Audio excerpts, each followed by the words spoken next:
Simon माहिरो को Yoshino को मारने के लिए इसीलिए कहता है क्योंकि उसे लगता है कि योशिनो ही मेज ऑफ एक्सोडस है और उन्हें लगता है कि शायद हकाजे को योशिनो पसंद आने लगा है और उसी के कहने पर शायद वो ट्री ऑफ जेनेसिस को रिवाइव भी कर दे। इसीलिए वो लोग ऐसा करने के लिए सोच रहे होते हैं और साथ ही उन लोगों ने मेज ऑफ एक्सोडस के बारे में रूमर्स फैला दिए होते हैं ताकि वो अगर लोगों के बीच हो तो कुछ एक्शन ले और उन्हें पता चल जाए। और दूसरी ओर योशिनो और हकाजे जर्नी पर होते हैं और उस दौरान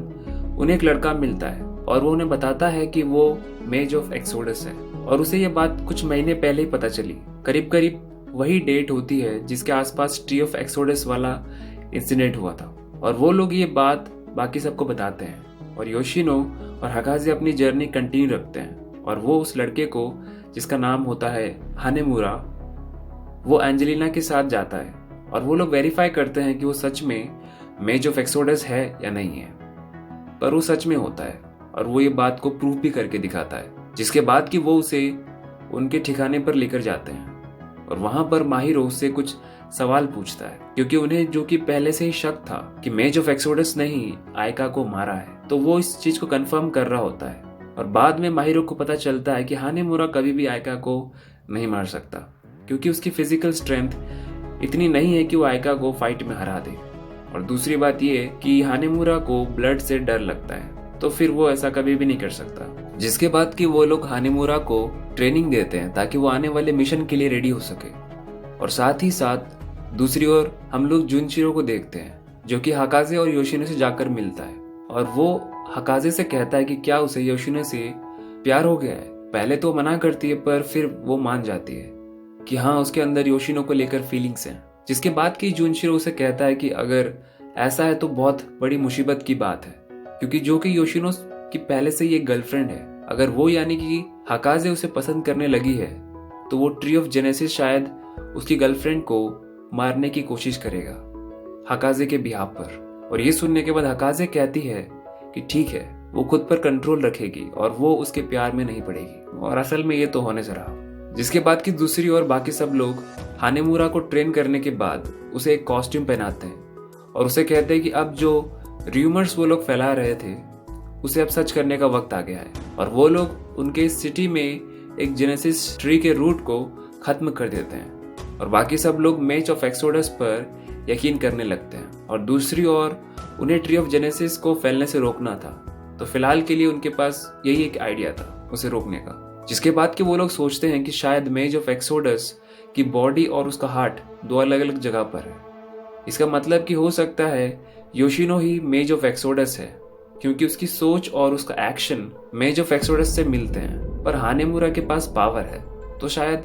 मेज ऑफ एक्सोडस की फुल स्ट्रेंथ दो बॉडी में एग्जिस्ट कर रही है और एक्चुअल में ये सच नहीं होता, ये उनकी हाइपोथेसिस होती है, मतलब ये उनकी इमेजिनेशन होती है। जिसके बाद कि वो लोग सोचते हैं कि अगर वो लोग योशिनो के गर्लफ्रेंड का पता लगा ले तो शायद वो उसका यूज करके योशिनो से सच बुलवा सकते हैं और वो लोग उसकी गर्लफ्रेंड कौन हो सकती है इसके बारे में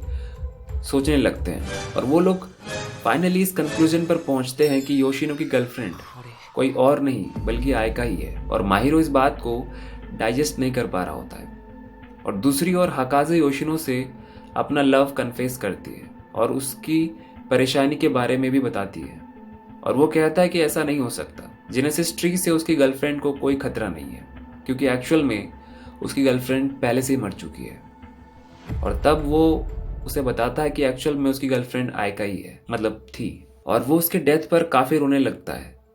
और वो अपने सारे इमोशंस को ड्रेन करता है जो कि उसने अभी तक अपने अंदर छुपाया था। और उसके बाद कि वो यानी कि हकाजे और योशिनो अपनी जर्नी को एंड करते हैं और हकाजे हानेमुरा की ट्रेनिंग में उसकी हेल्प करती है ताकि वो और स्ट्रांग बन सके क्योंकि उन्हें ट्री ऑफ जेनेसिस को खत्म जो करना होता है। जिसके बाद कि माहिरो योशिनो से मिलता है और वो उसे बताता है कि उसे उसके गर्लफ्रेंड के बारे में पता चल गया है, पर वो कहता है कि पहले मुझे फिक्र थी कि आयका का बॉयफ्रेंड कौन है, पर ये जानने के बाद कि तुम उसके बॉयफ्रेंड थे मुझे कोई दिक्कत नहीं है। जिसके बाद कि वो सब लोग मिलकर एक मीटिंग करते हैं और जिसमें कि हकाजे कहती है कि वो इस बात का पता लगाने के लिए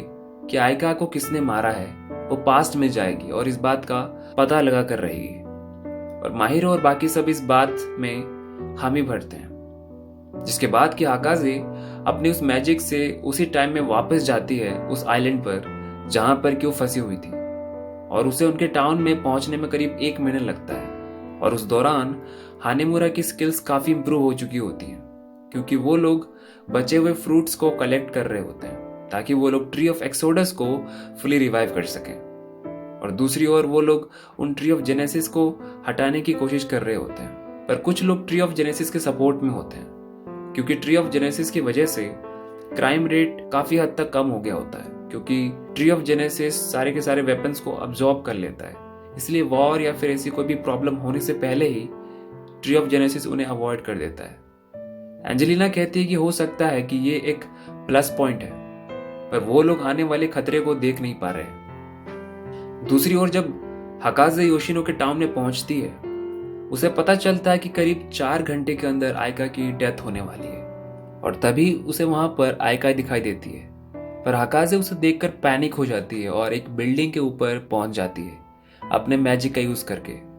पर वो चौंक जाती है जब उसे पता चलता है कि आयका भी वहां पर है और उसके पीछे खड़ी है, और वो कहती है कि शायद तुम उस क्लैन से हो जो कि ट्री ऑफ जेनेसिस को प्रोटेक्ट करते हैं। हाकाजे उससे कहती है कि आखिरकार उसे ट्री ऑफ जेनेसिस के बारे में कैसे पता, और वो इतनी जल्दी बिल्डिंग के ऊपर कैसे आई। आयका उसे अपना इंट्रो देती है और वो कहती है कि वो भी एक मैजिशियन है, पर ट्री ऑफ जेनेसिस की नहीं बल्कि ट्री ऑफ एक्सोडस की, यानी कि मेज ऑफ एक्सोडस कोई और नहीं बल्कि खुद आयका ही है। जिसके बाद कि वो उसे पूछती है कि हाकाजे को माहिरो योशिनो और उसके बारे में कैसे पता चला, जिस पर कि हाकाजे उसे सारी बातें बताती है, और वो उसे ये भी बात बताती है कि कुछ ही देर में उसका मर्डर होने वाला है। आयका थोड़ा सा डल बिहेव करती है, पर वो इतना ज्यादा शॉक रिस्पॉन्स नहीं देती है, और वो कहती है कि ट्री ऑफ जेनेसिस को तो तुम्हें खत्म करना ही होगा, वरना वो कुछ सालों में पूरे सिविलाइजेशन को खत्म कर देगा। और कुछ देर और सोचने पर वो लोग इस कंक्लूजन पर पहुंचते हैं कि आयका को मारने वाला कोई और नहीं बल्कि खुद आयका ही है, क्योंकि उसके पास ट्री ऑफ एक्सोडस की पावर है और उसके होते हुए उसे कोई भी मार नहीं सकता। और सारे के सारे क्लूज इसी तरफ इशारे कर रहे होते हैं। आयका कहती है कि ठीक है, और वो खुद को मारने के लिए मान जाती है, पर हाकाजे उसे ऐसा करने के लिए नहीं देती है। और तभी हाकाजे और आयका के बीच में फाइट हो जाती है, और आयका हाकाजे को फाइट में बेहोश कर देती है और वो वहां से चली जाती है। और जब तक हाकाजे को होश आता है और वो उस मैंशन तक पहुंचती है, उसे पता चलता है कि आयका तब तक मर चुकी है, और वो योशिनो और माहिरो के लिए एक मैसेज छोड़कर जाती है, और वो कहती है कि उन्हें तब दिखाना जब सब कुछ खत्म हो जाए। जिसके बाद कि वो वापस प्रेजेंट में जाती है और उसे पता चलता है कि सी के बीचों बीच से एक बहुत बड़ा ट्री दिखाई दिया है, और इस चीज के बारे में आयका ने पहले अपने लेटर में लिखा होता है। वो एक्चुअल में ट्री ऑफ जेनेसिस का कोर होता है, मतलब अगर वो लोग उसे खत्म कर देते हैं देन ट्री ऑफ जेनेसिस पूरी तरीके से खत्म हो जाएगा।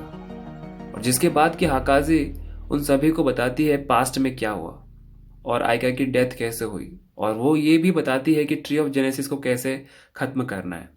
जिसके बाद कि वो लोग प्लान बनाते हैं कि वो लोग आखिरकार उस ट्री तक कैसे पहुंचे और उसे कैसे डिस्ट्रॉय करे,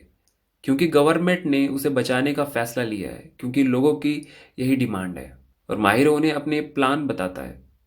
और वो कहता है कि इस प्लान के लिए वो और योशिनो दोनों उनके साथ वहां पर आएंगे। हाकाजे इस बात से नाराज होती है कि योशिनो वहां पर जा रहा है उनके मिशन में, क्योंकि वो नहीं चाहती कि उसे कुछ हो जाए, क्योंकि वहां पर बहुत सी मिलिट्री फोर्स होगी। पर योशिनो उसे कहता है कि मुझे पता है कि मैं और माहिरो दोनों मैजिक नहीं जानते और हम लोग मामूली इंसान हैं, पर पिछली बार आयका ने हमें इस इम्पोर्टेंट मैटर के बारे में बताना जरूरी भी नहीं समझा। हम लोग उसकी हेल्प नहीं कर सकते थे, मैं मानता हूं, पर एटलीस्ट हम लोग ट्राई तो कर सकते थे, और इसीलिए इस बार हम लोग तुम्हें वहां पर अकेले नहीं जाने देंगे, और इसीलिए हम तुम्हारा साथ देना चाहते हैं। और जिसके बाद कि अगले दिन वो लोग अपने प्लान पर काम करना स्टार्ट कर देते हैं, और उनके प्लान के मुताबिक उनका एक बोट जिसे वो लोग इनविजिबल करके उनके अटैक रेंज के पास पहुंचते हैं। और जिसके बाद कि हाकाजे मेज ऑफ एक्सोडस बनकर उन शिप्स पर हमला करने के लिए ट्राई करती है, और तभी वहां पर हानेमुर आ जाता है और वो डांसिंग प्रिंसेस बना होता है, और वो हाकाजे के अटैक्स को रोकता है। वो ऐसा इसलिए करता है क्योंकि ट्री के ज्यादा पास जाने से कुसारिबे क्लान का मैजिक काम नहीं करेगा, इसीलिए वो उन सभी शिप्स पर अटैक कर रही होती है ताकि वो लोग उसका पीछा करें और हानेमुरा का रास्ता क्लियर हो जाए और वो आसानी से ट्री के पास पहुंच सके। और वैसा ही होता है। और दूसरी ओर माहितो और योशिनो और बाकी सब दूसरे बोट्स पर प्रेजेंट लोगों को उस एरिया से निकालने की कोशिश करते हैं, जिसके बाद कि हानेमुरा अपनी पूरी स्ट्रेंथ से ट्री ऑफ जेनेसिस को खत्म करने की कोशिश करता है। पर ट्री ऑफ जेनेसिस उस पर अटैक करने लगता है और दूसरे बोट्स पर भी, और वो लोग कुसारी मैजिक से उन्हें प्रोटेक्ट कर लेते हैं। हानेमुरा ज्यादा देर तक ट्री ऑफ जेनेसिस के आगे टिक नहीं पाता। तभी दूसरी ओर tree of exodus fully revive हो जाता है और वो खुद को एक स्वॉर्ड में बदल लेता है और वो सीधे हानेमुरा के पास आ पहुंचता है। और वो यानी कि हानेमुरा उस स्वॉर्ड की हेल्प से जेनेसिस ट्री के उस कोर को खत्म कर देता है और उसी के साथ साथ पूरे दुनिया भर से जेनेसिस ट्री का वजूद भी खत्म हो जाता है। और इस इंसिडेंट के बाद हमें 1 महीने के बाद का सीन दिखाया जाता है और हमें पता चलता है कि वर्ल्ड धीरे धीरे वैसे स्टेट में वापस आने लगा जैसे कि पहले था। दूसरी ओर कुसारीबे क्लान के लोग ताकुमे के लिए काम करने लगते हैं क्योंकि अब वो लोग मैजिक यूज नहीं कर सकते, क्योंकि दोनों ही ट्रीज यानी कि ट्री ऑफ एक्सोडस और ट्री ऑफ जेनेसिस अब गायब हो चुके हैं। और खास इसीलिए हकाजे भी कुसारीबे क्लान को छोड़कर सिटी में जाने लगती है क्योंकि वहां पर अब उसकी जरूरत नहीं है और वो सिटी में योशिनो के साथ रहने चली जाती है। और दूसरी ओर माहिरो भी अब सब चीजों से मूव ऑन करके आगे बढ़ने की कोशिश करने लगता है। So this is a happy ending और इसी के साथ ये एनीमे यहीं पर खत्म होता है। So thanks for watching. हाँ, इस वीडियो को बनाने में बहुत मेहनत लगी है, मतलब अभी रात के 2 बजे रिकॉर्ड कर रहा हूँ, सो प्रोबेबली मेहनत लगी है मेरी। सो थोड़ा सपोर्ट दिखाओ और चैनल को सब्सक्राइब करो क्योंकि अभी बहुत सारे ऐसे एनिमेस हैं जो कि आने वाले इस चैनल पर। So stay tuned for that and again thanks for watching.